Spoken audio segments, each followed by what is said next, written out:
Bonjour chers téléspectateurs internautes, pour ce nouveau numéro de Nos chers vivants, après avoir traité de Maurice Ronet et d'Éric Rohmer, aujourd'hui une émission consacrée à Dino Risi, le prince de la comédie italienne.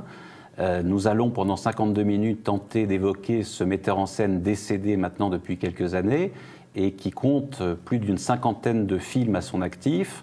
J'ai invité pour en parler Marina Valencise, qui est directrice de l'Institut culturel italien à Paris. Bonjour Marina. Bonjour Arnaud. Et Michel Marmin, qui est historien de cinéma et qui a écrit de nombreux articles, notamment dans la revue Éléments, mais aussi ailleurs, sur Dino Risi, déjà dans les années 70, et qui apprécie à la fois le poète, le metteur en scène, l'homme.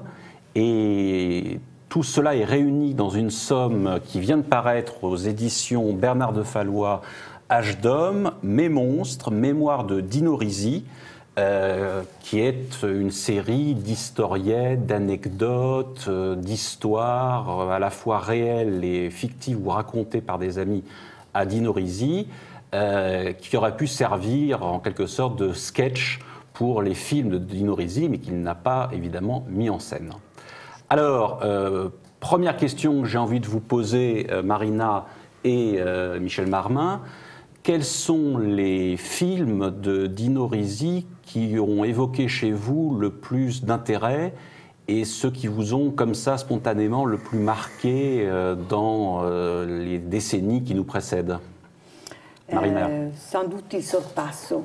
Il Sorpasso, le fanfaron. Le fanfaron, le chef-d'œuvre de ce jour d'été de 1960, tourné avec Vittorio Gassman et Jean-Louis Trintignant. Et Catherine Spaak. Et Catherine Spaak, très jeune, très prometteuse d'ailleurs. Et puis j'ai beaucoup aimé Le Veuf.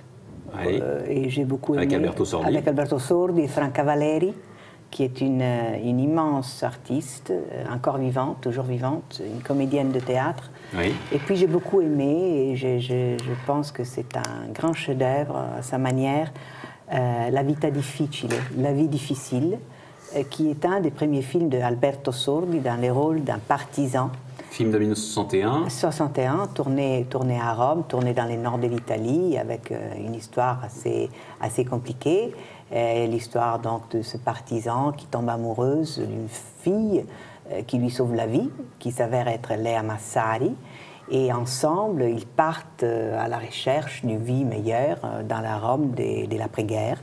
Et ils ont une série de difficultés. Donc, et même de désillusion en désillusion, en quelque sorte. Chaque décennie annonce une illusion supplémentaire. Et des désillusions. Et donc, c'est un film vraiment, c'est du néo-réalisme. En même temps, c'est un film qui annonce complètement la commedia all'italiana. Donc, c'est cette manière de regarder la réalité et de la transformer par le rire, par l'ironie, par l'amertume du rire. Voilà. Et alors, l'Institut culturel italien a commencé en mars une rétrospective Dino Risi. Toute une série de films sont déjà passés. D'autres vont avoir lieu. On les citera à la fin pour que les auditeurs puissent venir, les téléspectateurs puissent venir les voir. À l'hôtel des Galifets, voilà, 73 rue de Grenelle. Exactement.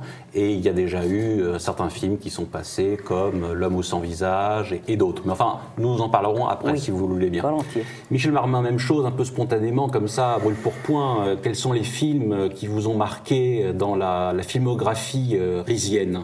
Alors, Marina m'a volé ce que je voulais dire, puisque je suis entièrement d'accord avec vous. Je vais citer les mêmes titres, sauf un autre quand même. Une vie difficile, évidemment, pour les raisons que vous avez dites.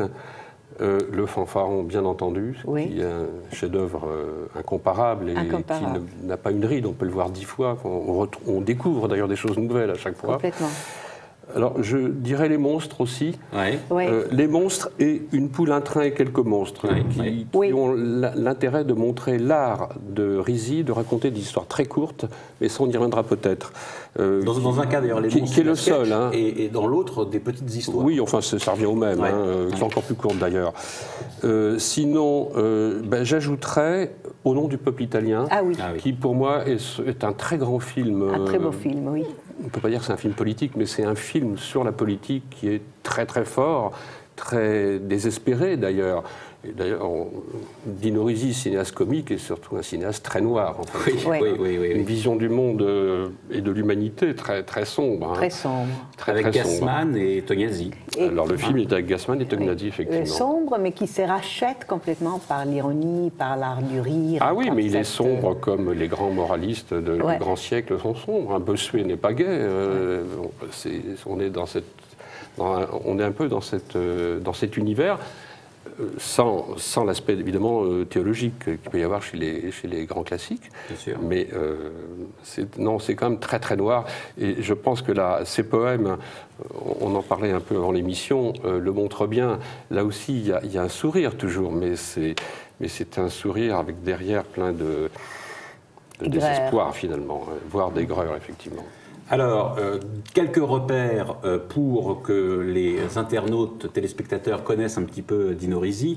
Dino Risi est né à Milan le 23 décembre 1916. Il a commencé une carrière de cinéaste et de psychiatre parallèlement d'ailleurs. Il a été critique de cinéma pendant quelques années. C'est en 1940 qu'il se dirige vers le cinéma à proprement parler en devenant assistant de Mario Soldati pour Mariage de minuit et d'Alberto Luatuada dans Giacomo l'idéaliste. Durant la Seconde Guerre mondiale, il part se réfugier en Suisse et suit les cours de Jacques Feder. De 1946 à 1949, il scénarise et réalise des documentaires. Il met en scène son premier long métrage en 1952, Vacances avec un gangster. Il devient alors l'un des plus grands réalisateurs de la comédie italienne.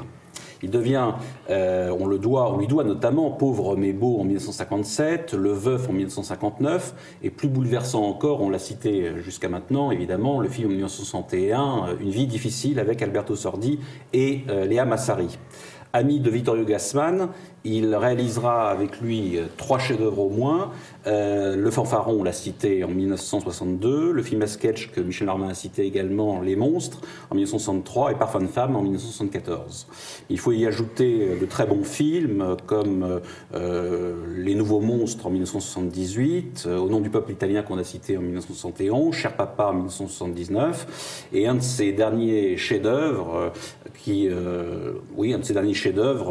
demeure Fantôme d'amour en 81 avec Marcello Mastroianni et Romy Schneider, qui est un film poignant. En 2002, le cinéaste reçoit un Lion d'Or pour l'ensemble de ses carrières au Festival de Venise, et après avoir mis en scène plus de 50 films, il meurt le 7 juin 2008.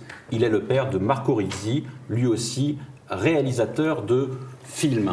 Voilà, quelques repères pour que l'on connaisse un petit peu Dino Risi. Évidemment, ces repères ne sont pas exhaustifs comme tout repère et ne sont pas très complets. Il faut ajouter que Dino Risi a été un metteur en scène qui a commencé dans les années 50, puis a fait une carrière importante dans les années 60. Et puis il a commencé à être découvert, me disiez-vous, Michel Marmin, au tout début des années 70. Il y a eu un nouvel essor en fait dans les années 70. En France. En France. En Italie, je ne sais pas ce qu'il en était, mais en France, effectivement, Dino Risi et d'autres, un peu moins Monicelli, mais même une grande partie de Monicelli, étaient très peu connus. Ou en tout cas pas bien considéré. C'est-à-dire qu'on connaissait le grand cinéma d'auteurs italiens, on connaissait Rossellini, Fellini, Visconti et d'autres. On connaissait le cinéma très populaire, les péplums, bientôt les westerns, les giallo, etc. Ouais.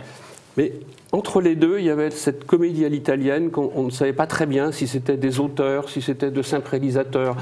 C'était mal situé et pas très très bien compris, ni tellement vu d'ailleurs. Les critiques parlaient peu. On a parlé un peu de Monicelli parce qu'il a une carrière plus large et plus éclectique que Risi, mais pas tellement. Et en fait, c'est au début des années 70, grâce à un distributeur dont j'ai plus le nom à l'esprit, français, et surtout un attaché de presse qui était très important pour le cinéma italien, qui s'appelait, parce qu'il est mort malheureusement, Simon Misrahi, qui était un ami personnel, et qui a fait vraiment découvrir ce courant du cinéma italien en France, qu'il l'a imposé auprès de la critique, qu'il l'a imposé dans les festivals. Sans lui, on n'aurait jamais vu ces films-là. Et donc, non seulement il a montré leurs nouveaux films, il a une œuvre rétrospective, il a montré des œuvres anciennes. C'est grâce à lui qu'on a connu, par exemple, non seulement les films de Risi, mais les deux Brancaleone de Monicelli, qui sont deux chefs-d'œuvre extraordinaires. On ne les connaissait pas. On ne les connaissait pas. C'était peut-être sorti en France, mais c'était sorti dans des circuits commerciaux. Donc, vous voulez dire que quand le Fanfaron est sorti en 1961, il n'a pas été distribué en France ? Si, il a été distribué et c'est un peu l'exception, le Fanfaron. Le Fanfaron a quand même été connu, il y a eu des articles parce que le film s'est tout de même imposé. Mais c'est le film qui s'est imposé, c'est pas l'auteur, c'est pas le cinéaste. Donc on ne les connaissait pas. Et donc grâce à Simon Misrahi, qui d'ailleurs est cité dans un film d'Ettore Scola, en tant que promoteur du cinéma italien, on a découvert toute cette histoire. On a découvert les cinéastes, les films, mais les scénaristes, Adje et Scarpelli, je ne sais pas comment on prononce. Adje et Scarpelli, c'est ça, les deux qui ont été les piliers de la comédie italienne. Le producteur de ces films à sketch, je ne me rappelle plus son nom, mais je sais qu'il était surnommé Johnny Sketch, parce que je crois que son nom c'était Johnny S ou quelque chose comme ça. Oui. Ça, c'est en gros entre 1971 et 1975, ça s'est passé. Et là, toute la critique française et le public cinéphile a redécouvert ou découvert ce cinéma. Mais vous, en même temps, Michel Marmin, c'est un petit peu à cette époque-là que vous avez découvert Dino Risi aussi. C'était au moment de son essor, finalement. Bien sûr. Vous êtes au premier chef, si oui, moi j'ai été critique à Valeurs Actuelles. C'est un cinéma que je ne connaissais pratiquement pas et je l'ai découvert comme tous mes confrères. Et j'y ai adhéré, évidemment, totalement, un peu trop dans certains cas d'ailleurs. Je suis beaucoup revenu sur Scola, qui pour moi n'a pas grand intérêt finalement, mais de Dino Risi, là en revanche, oui. Marina. Moi, je suis frappée de voir, c'est intéressant de découvrir donc, que la découverte de Risi est récente, donc de toute façon est post-datée par rapport à l'écloison. La reconnaissance, en tout cas. La reconnaissance, mais j'étais très frappée de découvrir l'intérêt des Français et du public français pour les films et pour le personnage de Dino Risi. Nous avons organisé cette petite rétrospective parce que chaque année, à l'Institut culturel italien, nous présentons un classique du cinéma italien et puis un réalisateur, disons, plus populaire. Et la rétrospective donc, a démarré le mois de mars avec Pane, Amore e, le célèbre film tourné à Sorrento avec Vittorio De Sica et Sophia Loren. Oui. Et c'est un délire. Nous n'avons presque plus de place disponible parce que c'est. Vous avez une centaine de personnes à chaque fois. Oui, une centaine de personnes, un public très fidèle. Et les gens aiment voir ces films, les voir et les redécouvrir parce qu'il y a beaucoup de jeunes qui s'approchent pour la première fois au cinéma des Dino Risi. Il y a un peu plus d'une dizaine d'années, lorsque la rétrospective Dino Risi avait eu lieu au Palais de Chaillot, il y avait eu extrêmement beaucoup de monde qui affluait et la rétrospective a duré 5 semaines et il y avait tous les jours presque 150 à 200 personnes. Oui. C'était impressionnant aussi. C'est impressionnant. Et puis il y a surtout une qualité de l'attention. Par exemple, j'étais étonnée de découvrir le nombre d'articles qui ont paru dans la presse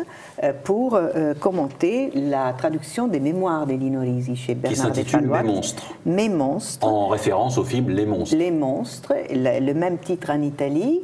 Le livre a été publié chez Mondadori, mais il est passé presque inaperçu. Oui, or Mondadori est quand même un grand éditeur. Un grand éditeur. C'est comme s'il était paru chez Gallimard. Oui, mais personne, sauf que peut-être une petite minorité. Pourquoi ? Alors, il faut savoir, il faut se demander, c'est à cause de la réputation, c'est à cause du fait que Dino Risi est une autorité, il est universellement connu en Italie, ou à cause du désintérêt qui s'attaque aussi, qui concerne aussi les grands du passé. Je ne sais pas, je ne peux pas dire, mais de toute façon, en France, ça a été un grand succès. Michel Marmin. J'ai quand même une petite, pas une explication, mais un sentiment. Je connais un peu l'Italie, j'ai des amis italiens, notamment dans la critique de cinéma. Enfin, j'en avais, puisqu'ils sont à la retraite maintenant. Et surtout, j'ai dirigé une encyclopédie du cinéma avec les éditions De Agostini en Italie, à Novara. Et donc je connais bien les gens qui écrivaient sur le cinéma, etc., dont Mario Verdone. Et ce qui m'a frappé, c'est que ces historiens même et critiques de cinéma italiens que j'ai connus connaissaient mal le cinéma italien. Enfin si, ils connaissaient les grands noms, mais ils méprisaient un peu ce genre de cinéma. C'est vrai. Ouais. C'est vrai, c'est souvent vrai, et c'est très libérateur à l'effet français, parce que quand vous dites les Français découvrent Risi dans les années 70, je pense qu'il y a un effet d'émulation, un effet mimétique, et donc si quelqu'un ou quelques réalisateurs est approuvé en France, ça veut dire qu'il est important aussi pour les Italiens, même si en Italie, les films de Risi ont une popularité immense, et qu'il était donc très connu et très célèbre dès le début, parce qu'il a fait des chefs-d'œuvre dès le début, il était très connu et très célèbre. Sa vieillesse, ça a été un peu triste. Mais alors nous avons évoqué Les Monstres, les mémoires de Dino Risi, qui est paru aux éditions Bernard de Fallois, L'Âge d'Homme, qui est préfacé par Samuel Bruxelles. Oui. Et nous avons eu l'occasion, il y a maintenant 3 semaines, dans les jardins de l'Institut culturel italien, d'interviewer Samuel Bruxelles. On va passer immédiatement l'entretien. Bonjour Samuel Bruxelles, vous êtes écrivain, éditeur, vous avez préfacé l'ouvrage de Dino Risi, ses mémoires, qui s'intitule Mes monstres, en référence au film. Et il se trouve que nous sommes aujourd'hui réunis dans ce beau jardin de l'Institut culturel italien parce que va être inauguré un cycle Dino Risi et que des conférences, le fanfaron va être diffusé également. Et la première question que j'ai envie de vous poser, évidemment, pourquoi avez-vous préfacé le livre de Dino Risi? Est-ce que vous aviez en quelque sorte une prédilection toute particulière pour ce metteur en scène? Oui, alors je dirais que pourquoi j'ai préfacé ce livre? Tout simplement d'abord parce que je l'ai lu. Et puis j'ai été vraiment conquis par ce livre que j'ai trouvé tout simplement merveilleux, plein de vie, plein de naturel. Et à ce moment-là, j'ai retrouvé un petit peu j'ai été replongé dans mon adolescence où au cours de laquelle j'ai découvert ce cinéma italien qui était tout simplement la vie, qui était dans le réel, qui était loin des théories fumeuses, qui était loin des abstractions, qui parlait tout simplement de choses qui nous touchaient directement. Et ça a été un vrai moment de bonheur pour moi. Et j'étais prêt à me battre jusqu'au bout pour faire publier ce livre, parce que je me disais qu'aujourd'hui, plus que jamais, la parole de Risi, cette belle âme qui nous parle tout au long de ce livre, voilà, quand on lit un livre qui vous emballe vraiment, on se dit qu'il y a d'autres gens, qu'il y a d'autres lecteurs potentiels, qu'ils pouvaient tout simplement apporter du bonheur. Est-ce que vous pourriez nous dire en quelques mots comment vous caractériseriez le cinéma de Dino Risi? Alors évidemment, on ne peut pas ne pas penser à la satire, à l'ironie, qui est un trait majeur, je dirais, de la culture italienne et avant elle, de la culture romaine. Voilà, en même temps, le rire, c'est un rire... c'est pour ça que je me suis permis de citer le merveilleux Flaiano, qui était un des scénaristes de Fellini, qui était un ami de Risi, quand il dit que voilà, toute cette comédie italienne de l'après-guerre, qui montre des personnages souvent volontairement bas, perfides, cyniques, égoïstes, enfin, comme disait Risi, des monstres, et les nouveaux monstres par la suite, puisque ça a été 2 séries de sketchs qu'il a filmés. Et les derniers monstres aussi. Voilà, et moins réussis. Oui, bien qu'il y ait la superbe Laura Antonelli. Oui, je garde une certaine tendresse pour les deux séries, Les Monstres et les Nouveaux Monstres. Et puis, il y a surtout ces fabuleux acteurs, Tognazzi, Gassman, Sordi, Manfredi et quelques autres, mais enfin, qui étaient les acteurs de prédilection de Dino Risi. Et pour en revenir à Flaiano, Flaiano disait que ben voilà, dans cette comédie italienne, avec ces acteurs merveilleux, il y a un choix délibéré de l'inconscience en faveur de la survie. Et ce qu'il y a d'extraordinaire et de merveilleux pour moi, c'est de montrer les hommes dans leur bassesse, ou pour le dire d'une façon chrétienne, avec leurs péchés. Je veux dire, aujourd'hui, on nous demande d'être purissime jusqu'à l'abstraction, mais enfin, c'est pas possible. C'est tout simplement pas possible. Voilà, je veux dire, quand Risi parle de ses expériences dans les maisons closes, avec tendresse et avec humour, eh bien, évidemment, on ne peut pas s'empêcher de penser à cette furie qui se déverse aujourd'hui, où on en vient à vouloir interdire la prostitution. On a envie de pousser le bouchon un peu plus loin et de dire « interdisez le sexe, qu'on n'en parle plus une fois pour toutes ». Alors justement, vous parliez des femmes et notamment j'évoquais le cas de Laura Antonelli qui a joué dans les Derniers Monstres. Elle avait joué également dans le film Sexe fou de Dino Risi. Il a tourné véritablement avec toutes les plus belles actrices italiennes, françaises, Catherine Deneuve, Romy Schneider, et évidemment Sophia Loren, Gina Lollobrigida, Monica Vitti, toutes les plus belles actrices, Silvia Coscina qui n'est pas italienne mais qui a beaucoup tourné en Italie, etc., etc. Est-ce que vous croyez que Dino Risi avait un moyen de séduction pour permettre à ce que des actrices aussi belles puissent tourner dans ses films? Quel était à votre avis l'appât en quelque sorte de Dino Risi? C'est un homme qui aimait les femmes. Bon, Truffaut en France a fait ce film, voilà, avec le merveilleux Denner.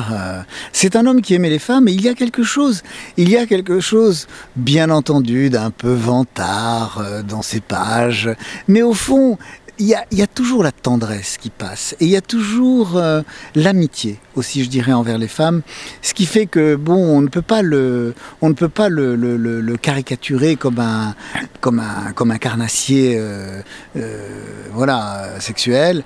Mais c'est vrai, je veux dire, tout au long de ces pages, les scènes avec les femmes reviennent, mais ce sont des scènes qu'il narre avec beaucoup de bonheur, avec tendresse et aussi, disons-le, avec sensualité. Car je crois que c'est une chose qui est fondamentale dans ce livre et dans le cinéma de Risi et dans le cinéma italien. Il y a cette sensualité qui ne saurait passer sans les femmes. Merci Samuel Bruxelles. On va évidemment voir de nombreux films de Dino Risi à cette rétrospective, à ce centre culturel italien où nous sommes, et on espère évidemment pouvoir vous retrouver dans les studios de TV Liberté, puisque vous serez aux États-Unis au moment où justement l'émission se déroulera. Je signale que vous venez de publier Soliloque de l'exil aux éditions Grasset. Merci Samuel Bruxelles. Voilà, donc vous avez vu Samuel Bruxelles et écouté Samuel Bruxelles, donc, qui est le préfacier de l'ouvrage des mémoires de Dino Risi, Mes Monstres. Est-ce que vous voudriez répondre ou rebondir, Marina ou Michel Marmin, sur les propos qui viennent d'être tenus, ou est-ce que ça se suffit à soi-même? Je pense qu'il a été assez exhaustif. Sam Bruxelles est un grand connaisseur de l'Italie. Il a publié des livres, il a surtout vécu longtemps en Italie, et surtout il est un enthousiaste de tout ce qui concerne la culture italienne de l'après-guerre, parce qu'il est un très grand connaisseur non seulement du cinéma mais aussi de la littérature. Il citait tout à l'heure Ennio Flaiano. Ennio Flaiano est un immense écrivain, un immense artiste, et il fut le scénariste de plusieurs films importants, donc Fellini et d'autres grands artistes de l'après-guerre. Et il a vraiment saisi un aspect important qui est celui de la représentation du réel. Nous, les Italiens, ont cette capacité de faire de l'art ou de faire du sublime avec des matériaux très vulgaires, très banals. Et Dino Risi est l'un des maîtres dans cet art de transformation, de métamorphose du réel, parce qu'il a cette capacité qui appartient aussi aux néoréalistes et qui appartient aux grands écrivains italiens, depuis Machiavel, depuis Dante, de transformer la réalité, d'en faire une œuvre d'art à partir de ces éléments les plus sordides, les plus affreux, les plus horribles. Michel Marmin, confirmer à la fois ce que Samuel Bruxelles et Marina Valensi viennent de dire. Tout à fait. Je me viennent à l'esprit deux remarques par rapport à ce que j'ai entendu et ce que vous venez de dire, Marina. En effet, je crois qu'il y a, sur la question de la réalité, de la métamorphose de la réalité en art, pour revenir à Dino Risi et à ses collègues de cette école, il y a un lien évident avec le néo-réalisme aussi. Hein. S'il n'y avait pas eu De Sica, s'il n'y avait pas eu enfin, les autres, Cellini, etc., il n'y aurait pas eu cette comédie à l'italienne. Enfin, elle n'aurait pas été de la même manière. Elle aurait ressemblé à des comédies comme on en faisait avant-guerre, qui sont très bien d'ailleurs aussi, mais c'est autre chose. Telefoni Bianchi. Voilà, oui, ou des films plus burlesques même, mais qui sont un autre esprit. L'autre chose, alors, je voulais un petit peu intervenir sur ce qu'a dit votre invité, Samuel Bruxelles. Pour aller dans son sens, d'ailleurs, je crois que Dino Risi, je ne sais pas si c'est un homme à femme, mais il aime les femmes, c'est évident. Et d'ailleurs, il est beaucoup plus indulgent pour les personnages féminins que pour les personnages masculins. Il n'y a pas de personnage féminin aussi méchant, disons-le, que ces personnages masculins. Mais les femmes sont... Non, elles sont quelquefois un peu bêtes. Elles sont bêtes, mais elles sont aussi méchantes. Pas aussi méchantes. Para Cavalieri, la femme du veuf. Ah oui, peut-être. Oui. Mais non, mais c'est vrai, oui. Mais quand même. Enfin, sur une cinquantaine de films, mais quand même, les monstres, ce sont les hommes d'abord. Les monstres sont quand même d'abord les nouveaux monstres et les derniers monstres. Et même dans les grands films. Mais il n'a pas de complaisance pour elles. Il les aime. C'est pas de la complaisance. Non, je sais quand elles sont. Parce qu'ils montrent aussi des. Elles sont opportunistes, elles sont intéressées, elles sont avides. En tout cas, d'accord, je corrige d'ailleurs ce que j'ai dit, enfin je le nuance. Par contre, là où je ne suis pas du tout d'accord, je trouve que Risi n'est pas du tout un cinéaste sensuel. Je ne vois aucune sensualité dans sa manière de filmer, de mettre en scène. Il filme très très bien ses personnages, il filme très bien les femmes, mais je ne sens pas la sensualité, c'est-à-dire le plaisir de filmer les corps. Je ne vois pas du tout. Je crois que Risi est un cinéaste très cérébral, même si par ailleurs il est très réaliste, très près des choses, très près de la vérité. Vous voulez dire qu'il est contrôlé, il ne s'abandonne pas? Ah, pas du tout. Il ne s'abandonne pas du tout, mais il n'y a pas non plus de quelque chose de... Quand on parle de sensualité au cinéma, je pense à des cinéastes plus contemplatifs, qui s'attardent sur un corps, par exemple, de femme, ou sur un... Enfin, puisqu'on parle de sensualité. Là, pas du tout chez Risi. Hein. Non, il a tourné effectivement avec beaucoup de jolies actrices, c'est une chose. Il les a filmées, il a pris en général des actrices qui étaient belles. Il les a filmées dans toute leur beauté, tout leur éclat.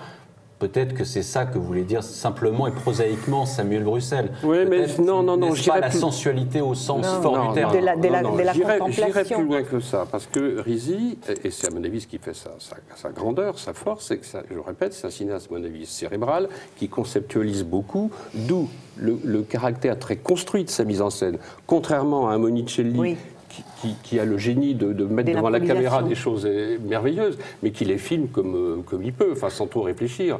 Alors que chez Risi, le cadre est construit, c'est réellement mis en scène.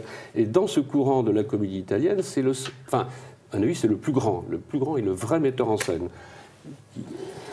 C'est pour ça qu'on ne peut pas être à la fois un organisateur, un constructeur de l'image, et en même temps se laisser aller à la contemplation. C'est un peu antinomique. Mais en même temps, ce qui est assez fascinant dans la mise en scène de Dino Risi, c'est que chez lui, il associe toujours la vie et l'esprit. Ah ben c'est pas c'est-à-dire la cérébralité, effectivement, non, mais c'est un regard. Et en même temps le désir des images. Cette association qui justement en fait un metteur en scène en quelque sorte à la fois ombrageux et ensoleillé, si j'ose dire. Vous avez d'ailleurs écrit un article dans la revue Éléments à une époque qui s'intitulait Dino Risi, le stoïcien, où vous montriez bien que Dino Risi, finalement, a une vision tragique de la vie, comme dans tous les films italiens, toutes les comédies italiennes, qui n'était pas si drôle que ça, et qu'il surmontait en quelque sorte les épreuves de la vie à travers le rire. C'était l'exutoire, finalement, qui était le sien pour essayer de pallier aux affres de l'existence. Oui, non, mais ça, je confirme tout à fait mon point de vue, mais ça c'est autre chose. Oui. Mais ça va dans le sens de la, je dirais, de la... Et en même temps, c'est un homme qui aime les femmes. Ah, mais bien sûr. C'est un homme qui a un regard, qui porte toujours un regard très attentif, attentionné aux femmes, qui exalte la beauté féminine. Mais c'est pour ça que je disais qu'il était plus indulgent quand même avec les femmes, ne serait-ce que par le choix d'ailleurs de ces actrices.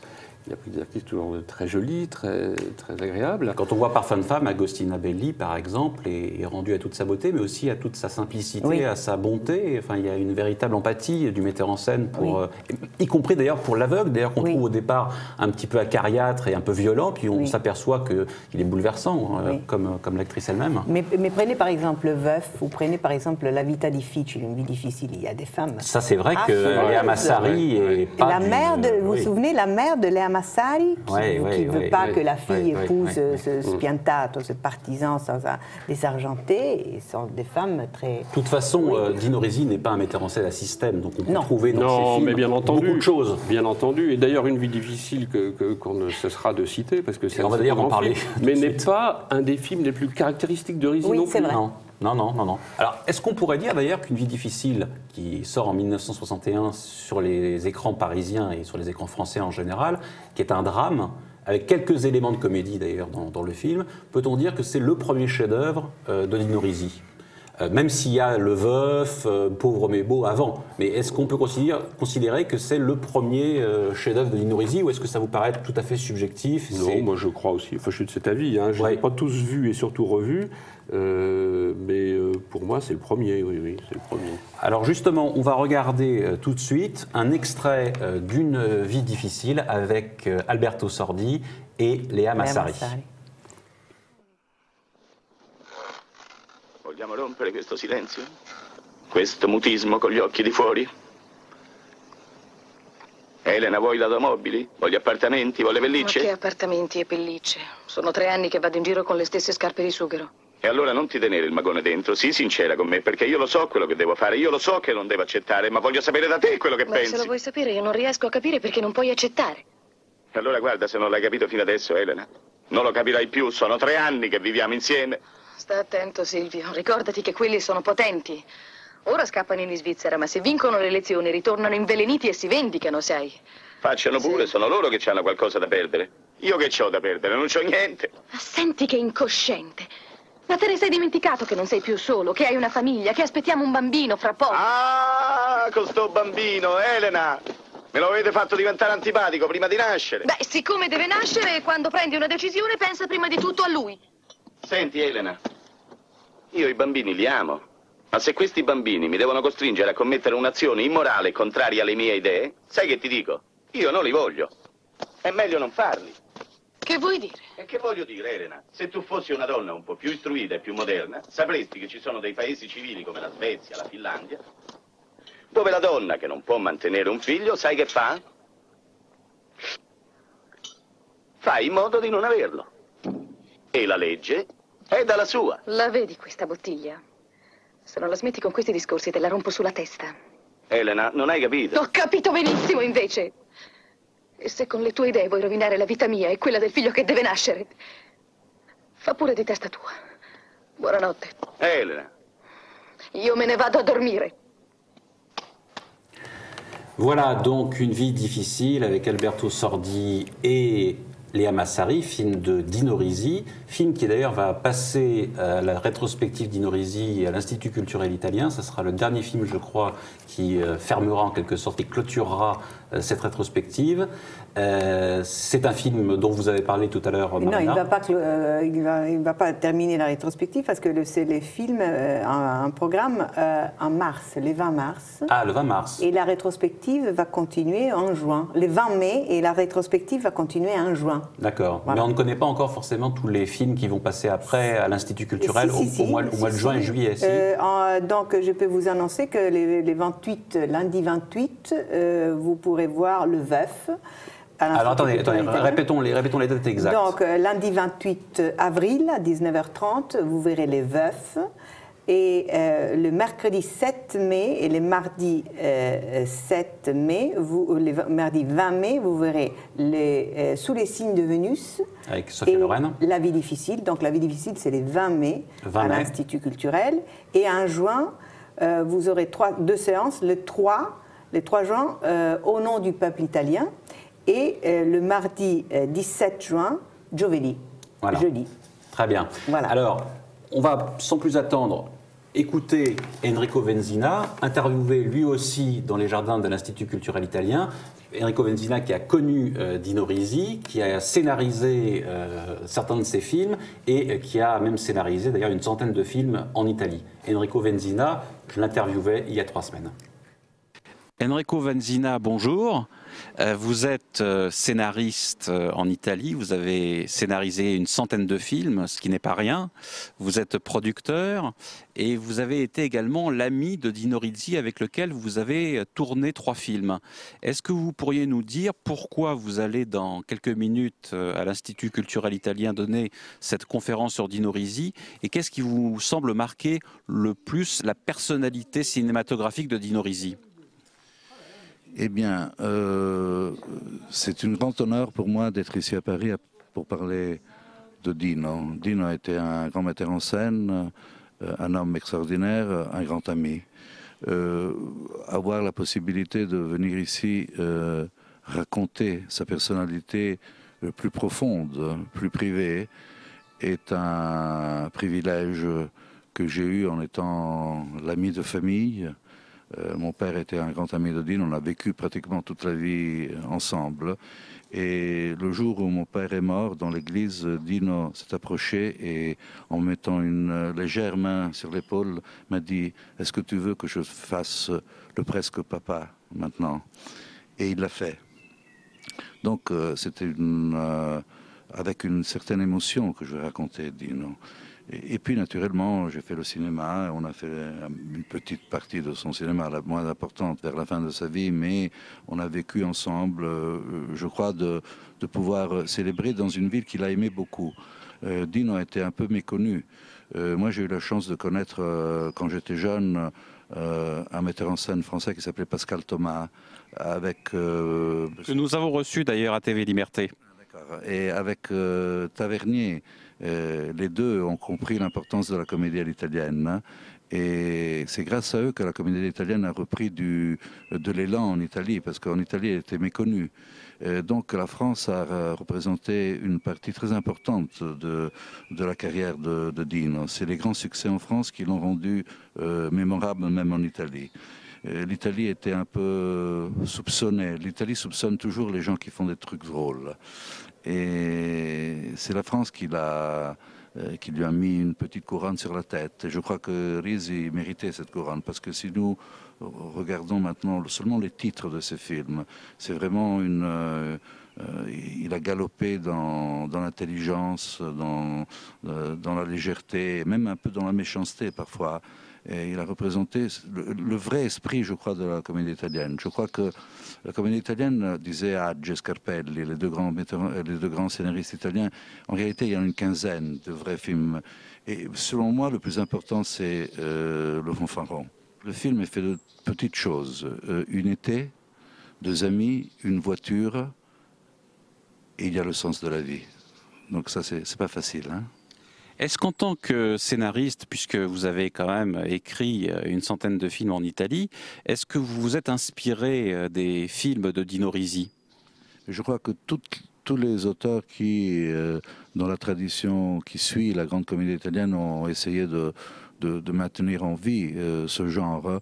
On regardait à Scola et surtout à Risi et à Monicelli, pour retrouver cette simplicité. C'est-à-dire que la comédie italienne est complètement différente des autres comédies. C'est généralement un sujet dramatique que l'on raconte de façon légère. La comédie dramatique ou la tragicomédie à l'italienne. Est-ce qu'on peut dire qu'aujourd'hui, il y a des metteurs en scène qui sont inspirés ou se sont inspirés de Dino Risi ? Qu'est-ce qui reste de Dino Risi aujourd'hui en Italie ? Mais il reste le film, heureusement. Oui. C'est la première chose. Non, je crois qu'en ce moment, il y a un côté très politisé qui a rendu la comédie moins intéressante en Italie. C'est-à-dire que la comédie italienne, même si souvent a été faite par des metteurs en scène et des auteurs de gauche, avait une attention presque maniacale pour les perdants, les personnages qui perdaient. Les auteurs de la comédie italienne aimaient les défauts de leurs personnages. Maintenant, on fait une comédie où les bons sont les bons, les méchants c'est les méchants. C'est pas ça la comédie italienne. Plus manichéen, plus américain. La comédie américaine naît de la côte, la Costola, de Lubitsch. Donc c'est une comédie viennoise qui est devenue sophisticated comedy avec l'arrivée de Lubitsch et de Billy Wilder surtout. Je parlais plus du cinéma américain, hollywoodien, des westerns, du manichéisme à l'américaine. Oui, mais les Américains sont manichéistes d'une autre façon. C'est-à-dire qu'ils ont des... C'est différent. Je crois que la légèreté et... C'est-à-dire, la comédie italienne ne juge jamais. Voilà. Au moment où on veut faire un film à thèse, ce n'est plus la comédie italienne. Merci beaucoup et bonne conférence.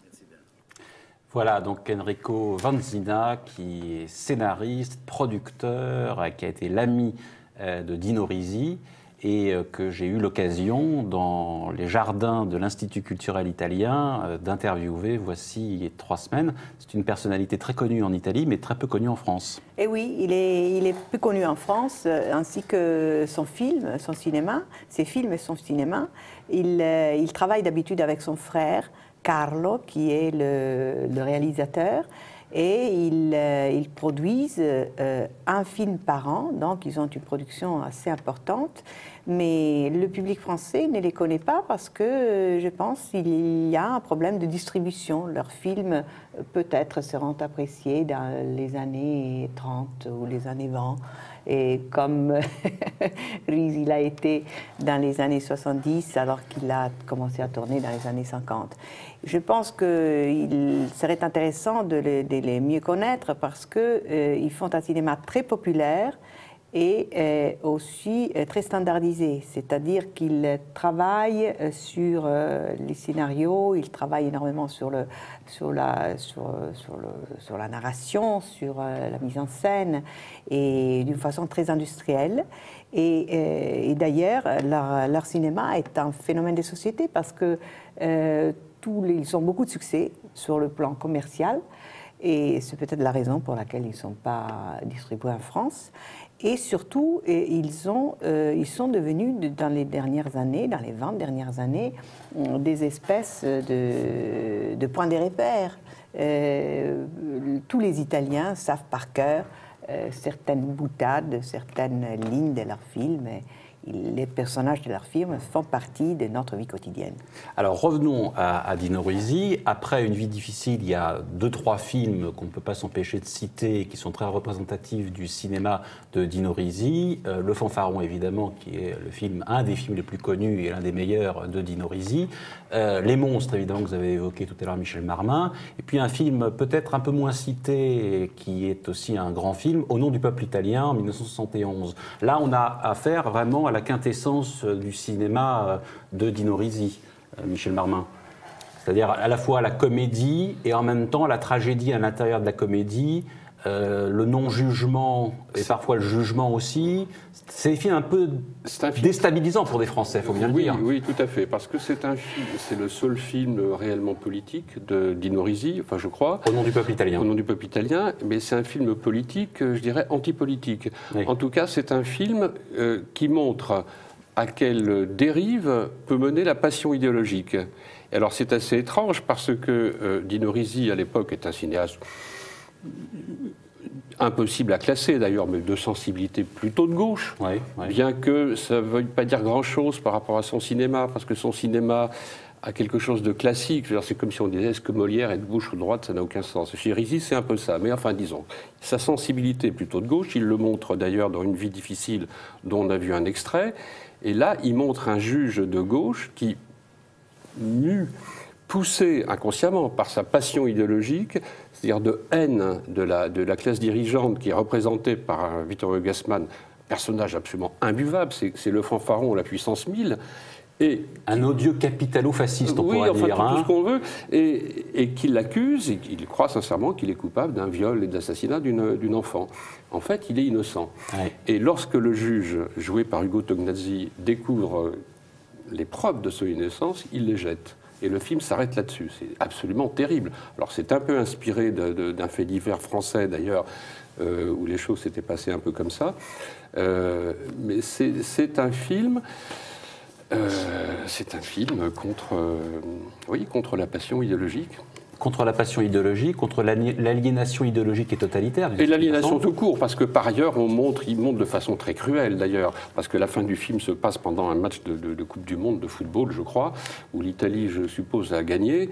Je ne me rappelle plus. Ah, oui, et toute la bande-son de la fin, c'est les hurlements de la foule, le match, etc. Et pendant ce temps-là, il se passe des choses horribles. On assassine l'enfant, ceci, cela. Et les gens s'en foutent. Et on voit le désenchantement de Ugo Tognazzi qui est perdu. C'est une aliénation à tiroir. Il y a l'aliénation par la passion idéologique, mais l'aliénation sociale tout court, l'aliénation médiatique, c'est un film terriblement prophétique. Mais alors, est-ce que justement, dans Une vie difficile et dans Au nom du peuple italien, vous avez parlé des deux films ensemble, et c'est vrai qu'il y a plus d'un lien, est-ce qu'il n'y a pas justement cette vision d'un homme de gauche qui va de désillusion en désillusion par rapport au phénomène qu'il voit se répertorier en quelque sorte dans la réalité, c'est-à-dire que le progressisme qui est le sien correspond de moins en moins à la réalité de ce qu'il voit, et il finit par devenir de plus en plus réactionnaire. Moi, je ne dirais pas qu'il est réactionnaire. Il est peut-être désengagé politiquement. Vous savez, c'est un peu comme dans le film de Resnais, dans La guerre est finie, où Yves Montand dit... Le problème, c'est que le coup de foudre n'est pas prévu dans la vie d'un révolutionnaire professionnel. Oui.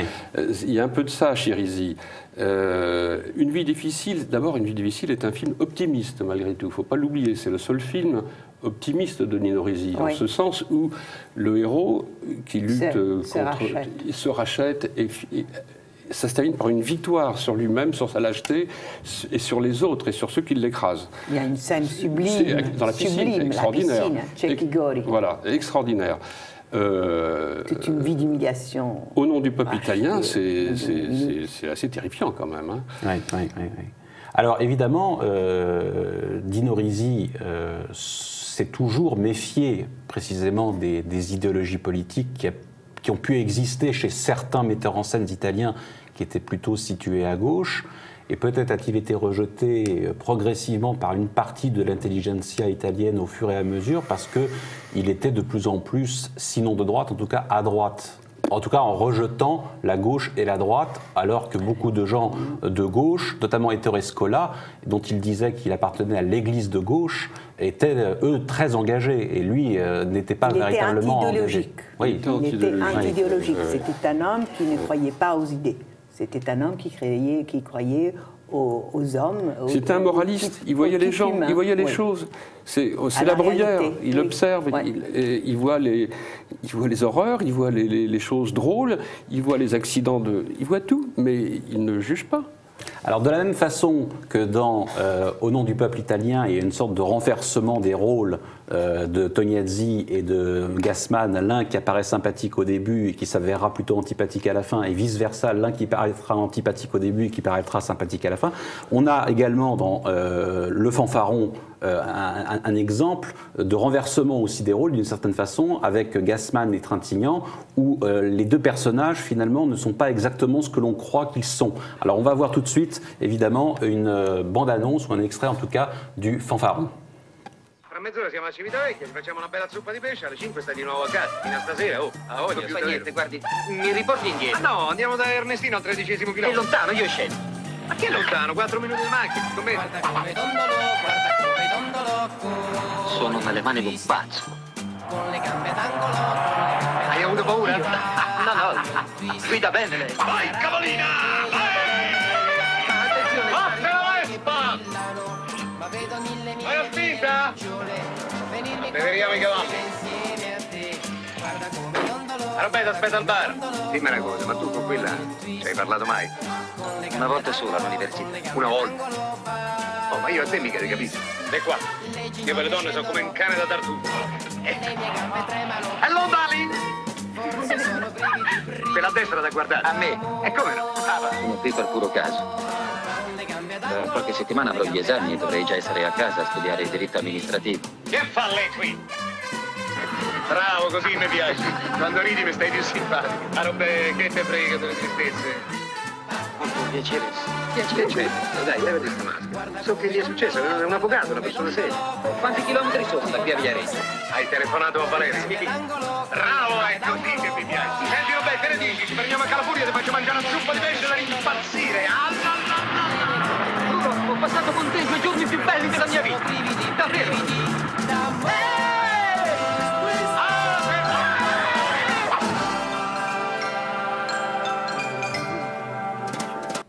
Voilà donc Le Fanfaron, la bande-annonce avec Vittorio Gassman et Jean-Louis Trintignant. On se régale parce que quand on voit Vittorio Gassman dans l'état dans lequel il est, on imagine à peu près comment il a... On a vu dans une quinzaine de films de Dino Risi comment Gassman peut jouer, et là dans celui-ci, il faut lui avouer qu'il est quand même génial. Je serais tenté de dire qu'il est toujours génial, même dans les mauvais films. Oui. Il est tonitruant, et puis alors il y a une fin à laquelle on ne s'attend absolument pas. Quand on a vu le film, évidemment, on le regarde pour le voyage en voiture avec Trintignant et le contraste entre leurs personnalités, l'un introverti, l'autre extraverti. On ne sait pas exactement ce qui se cache, puis on comprend à la fin, évidemment, que Vittorio Gassman est plus malheureux qu'il ne le laisse penser, et il est prodigieux comme il l'est effectivement toujours. Il le sera d'ailleurs encore après dans de nombreux films de Dino Risi, et notamment dans un film qui a marqué son époque aussi dans les années 70, c'est Parfum de femme, avec toujours Vittorio Gassman, avec Alessandro Mommo et avec Agostina Belli, qui avait joué d'ailleurs dans un autre film de Dino Risi, qui était... La carrière d'une femme de chambre, oui, ou pendant l'Italie mussolinienne. Oui.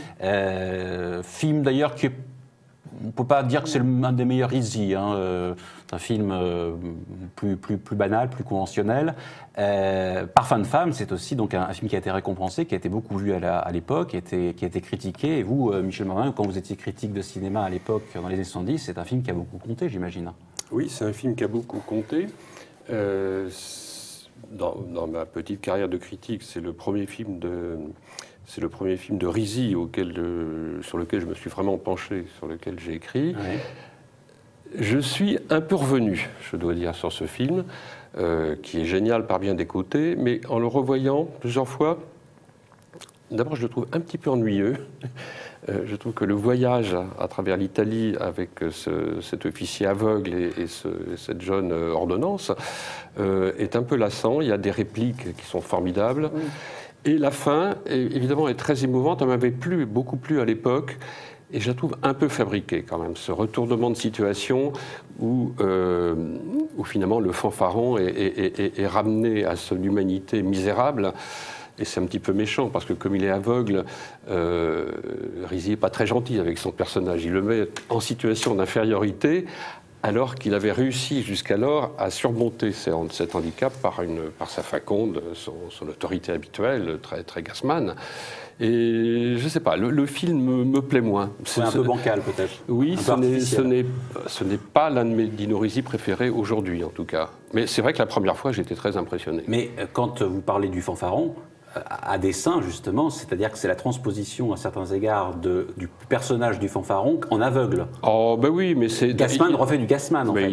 Oui, enfin, c'est toujours un peu le même personnage dans le peuple italien aussi. Sans les drames, sans la surprise, sans cette relation complètement dévastatrice, parce que se passe Le Fanfaron est le film d'un duo sur une amitié impossible, sur une amitié improbable, éphémère, mais improbable. Et la fin dramatique, d'ailleurs, ne fait que souligner cette liaison, cette amitié improbable et tragique. D'ailleurs, Dino Risi ne cessera de réaliser des films de plus en plus fantasques et de plus en plus bizarroïdes, si j'ose dire, puisqu'il fera en 1979 un film toujours avec Gassman et avec Catherine Deneuve qui s'appelle Âme perdue, où là Gassman s'avère aussi prodigieux, où il se transforme, se métamorphose et où il y a personnage tout à fait, on ne peut pas en parler d'une manière tout à fait ouverte parce que c'est un film qui ménage beaucoup le suspense. Il faut que si vous n'avez pas vu ce film, chers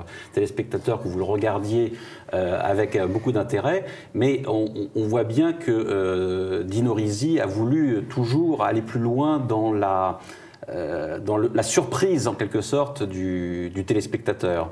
Et là, évidemment, que ce soit dans Parfum de femme, dans Âme perdue ou dans d'autres films, Gassman est toujours surprenant, étonnant et caustique, d'ailleurs.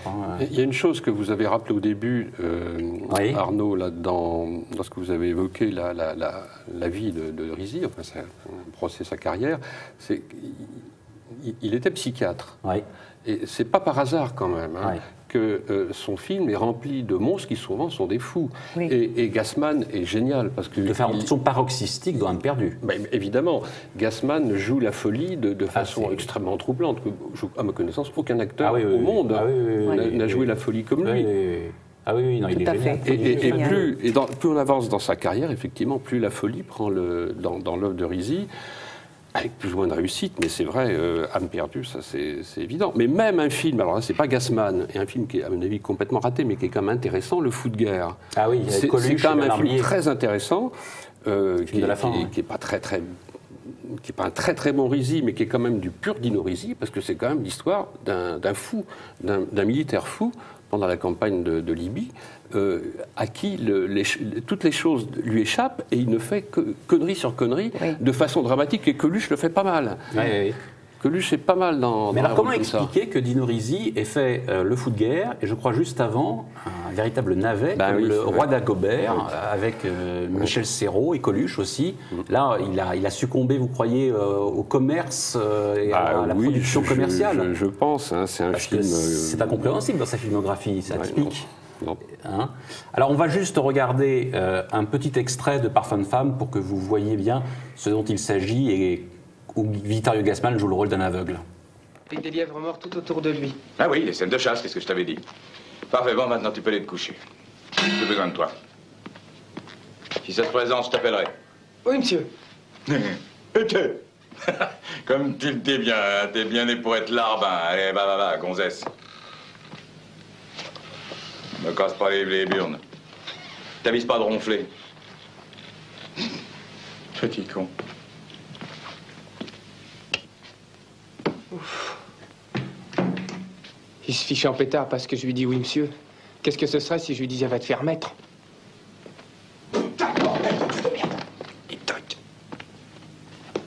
Pichot! À vos ordres. Tu as acheté les journaux de Turin? Oui, j'y ai pensé. Apporte.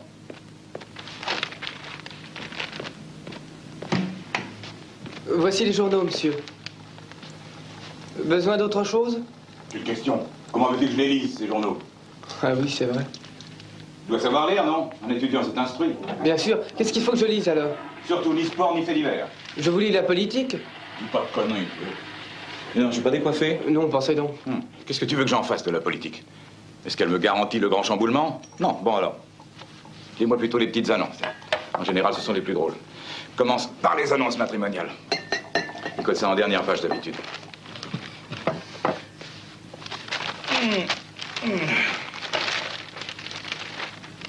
Attaque! T'écoutes?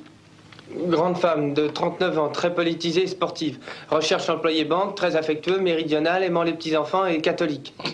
Décidément tous les défauts. Ensuite? Célibataire, bonne éducation, épouserait demoiselle entre 30 et 40 ans, sympathique et frigide. Célibataire, éducation, épouserait femme frigide. Je t'avais pas dit qu'elle était marrante. Une fois, j'en ai lu une. 56 ans, vilaine, épouserait monsieur sérieux et bonne éducation, capable d'apprécier virginité intégrale. Et une autre, vendrait un crâne avec mâchoire inférieure, téléphoner aux heures des repas. Bon, assez rigolé. Va dormir. Moi, il faut que je déboîte mon bras gauche. Bon sang, si je pouvais me dévisser la tête au lieu du bras. Voulez-vous que je vous aide? Ce serait ridicule. Va offrir tes services ailleurs. J'ai pas besoin de ton aide. Allez, file te pieuter. Et ne te débine pas, hein.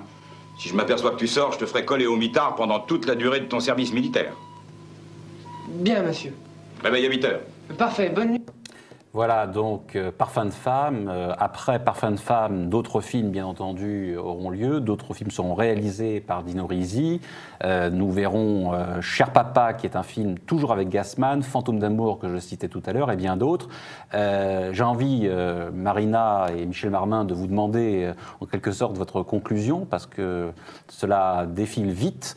Qu'est-ce que vous retiendriez du cinéma de Dino Risi? Qu'est-ce qui vous paraît caractéristique de son cinéma? Et à votre avis, pourquoi Dino Risi aujourd'hui est un peu oublié en Italie, peut-être un peu moins en France, mais malgré tout pas encore suffisamment connu en Europe, tel qu'il pouvait l'être dans les années 70, justement au moment où il a pris son essor? Dino Risi, c'est le grand artiste de la commedia all'italiana, cette comédie qui raconte le drame de la vie d'une façon légère, qui raconte d'une façon ironique l'aspect tragique de la vie. Et là, son importance, c'est dans le fait qu'il n'a pas bâti des personnages opposés. Il n'y a pas des bons et des méchants, il n'y a pas des vilains et des princes dans son cinéma. Le bien et le mal sont complètement mélangés dans l'âme humaine. Intriqués. Et donc, il est très inactuel aujourd'hui, parce qu'aujourd'hui, le cinéma est un cinéma beaucoup plus schématique. On voit le monde en noir et en blanc. Le monde en noir, il y a le cinéma à thèse, il faut toujours être attentif à démontrer une thèse, alors que Risi s'en foutait complètement de la thèse, de toute thèse. Il était anti-idéologique par excellence, c'était un homme qui adorait la vie et qui savait en rire. Même si la vie était difficile. Même si la vie était tragique, et même pour lui, ça n'a pas été une promenade. Michel Marmin, même question? Moi, je voudrais seulement dire que c'était un maître, au sens artistique du terme, et là, on vient d'en avoir la démonstration dans cette séquence de Parfum de femme. Ce n'est pas la séquence elle-même, c'est la lecture des petites annonces.